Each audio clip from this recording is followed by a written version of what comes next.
اس نشست کے دوسرے مہمان خصوصی حضرت مولانا مفتی راشد صاحب اعظمی دامت برکاتہم نائب محتمم دارالعلوم دیوبند سے ملتمس ہوں کہ اختصار کے ساتھ اپنے تاثرات کا اظہار فرمائیں۔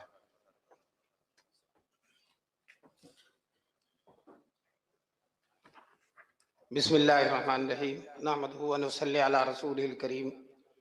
مجھے 3 منٹ بھی یاد ہے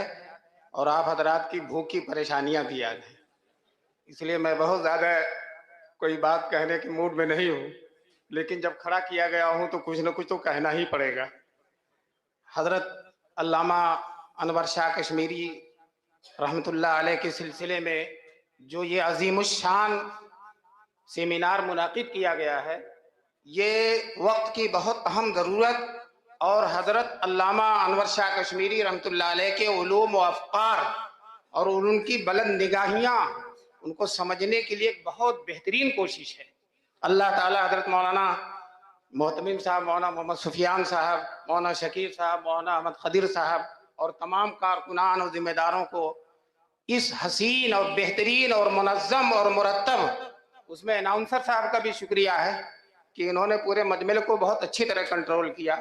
اللہ تبارک تعالیٰ ان حضرات کو دل کی گہرائیوں سے میں مبارکبادی دیتا ہوں اور اللہ تعالیٰ ان کو بہترین بدلہ نصیب فرمائے۔ ایک دفعہ دارالعلوم دیوبند میں شورا کی میٹنگ تھی، حکیم الامت حضرت مولانا اشرف علی تھانوی علیہ الرحمہ تشریف لائے تھے۔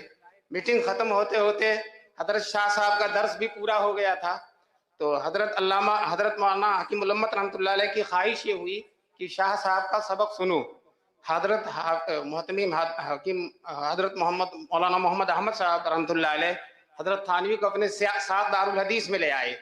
علامہ انور وہاں پہنچے تو سبق پورا ہو چکا تھا۔ حضرت محتمم صاحب نے کہا کہ حضرت مولانا تھانوی آپ کا سبق سننا چاہتے ہیں، تو حضرت نے جہاں تک پڑھایا تھا اس سے آگے سبق پڑھانا شروع کر دیا، بے تکلف پڑھانا شروع کر دیا، اور حضرت تھانوی رحمۃ اللہ علیہ اور دوسرے لوگ دم بخود سنتے رہے۔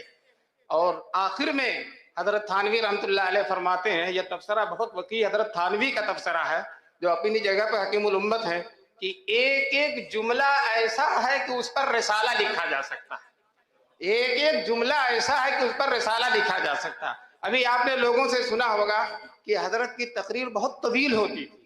لیکن جو طویل تقریر ہوتی ہیں، معاف کریں طویل تقریر کرنے والے، ان میں باتیں بہت سرسری ہوتی ہیں، لیکن اس طویل تقریر کے بعد جس میں ہر فن سے بحث کرتے تھے، حکیم الاسلام حضرت طارق طیب صاحب رحمۃ اللہ علیہ نے لکھا ہے کہ حضرت شاہ صاحب کے سبق میں آدمی ہر فن کو حاصل کرتا تھا، اور نحو، صرف، منطق، فلسفہ، کلام اور جدید علوم، طرح طرح کے علوم سے واشنا ہوتا تھا، اور ان کے سبق سے نکل کر ہر فن کا ماہر ہوتا تھا۔ وہ صرف حدیثی ہی نہیں پڑھاتے تھے بلکہ حدیث سے متعلق اور حالات حاضرہ میں دینی اور ایمانی اور اسلامی کام کرنے کے لیے جتنے علوم کی ضرورت ہوتی تھی، سارے علوم کے وہ دریا اور سمندر بہا دیا کرتے تھے۔ مولانا مناظر گیلانی بہت جگہوں سے پڑھ کر آئے تھے اور وہ سوچ رہے تھے کہ صرف دین کے یقینی علوم جو ہیں، دین کی یقینی باتیں، ضروریات دین قرآن میں ہیں یا متواتر حدیثوں میں ہیں، اور متواتر حدیثوں کا سلسلہ بہت کم ہے۔ کہتے ہیں پہلے ہی دن شاہ صاحب کے سبق میں بیٹھا اور انہوں نے تواتر کی قسمیں بیان کی، تواتر اسناد ہے، تواتر طبقہ ہے، تواتر عمل ہے، تواتر قدر مشترک ہے۔ کہتے ہیں ایک ہی سبق میں جتنے شکوک و شبہات تھے اسلامی علوم اور اسلامی باتوں کے غیر یقینی ہونے یا ظنی ہونے کے سلسلے میں، ایک ہی مجلس میں سارے صبح ختم ہو گئے، اور پتہ چلا کہ اسلام کے سارے احکام اور سارے مسائل اس ظنیات ہی نہیں، یقینیات سے ان کا تعلق ہے۔ وآخر دعوانا ان الحمدللہ۔